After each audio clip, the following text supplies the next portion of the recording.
একজন মেয়ে সে যদি ব্যায়াম না করে তো সে নেগেটিভ চিন্তা করবে, এটা একদম ধরে রাখেন। আমার কথা বুঝতে পারছেন? ব্যায়াম না করলে তারপর সে যদি রাত জাগে তাহলে সে সারাদিন নেগেটিভ চিন্তা করবে। সে যদি দেরি করে ঘুমায়, দেরি করে ওঠে, তাহলে সে নেগেটিভিটির ভিতরে আছে।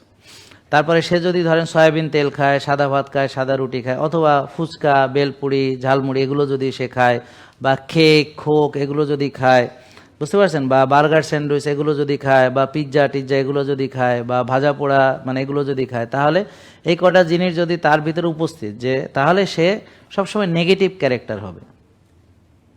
তার সাথে কথা বললে আপনার ডিপ্রেশন হবে।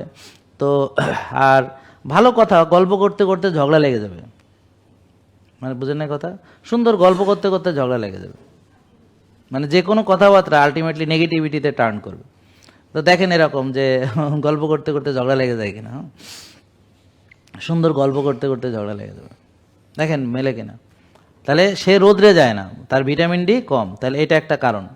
সে ঘাসে হাঁটে না, তার চান্দি গরম, এটা একটা কারণ। সে দেরি করে ঘুমায়, দেরি করে ঘুম থেকে ওঠে, নষ্ট খাবারগুলো বেশি খায়, বারবার খায়, এবং ভাজা পোড়া এবং বিশেষ করে ক্রিস্পি ক্রাঞ্চি মচমচে কচকচে জিনিসগুলো খুবই পছন্দ, এবং চিনি ছাড়া তার চলেই না, অথবা দুধ চা বলেন বা সুগারি যে কোনো কিছু বলেন।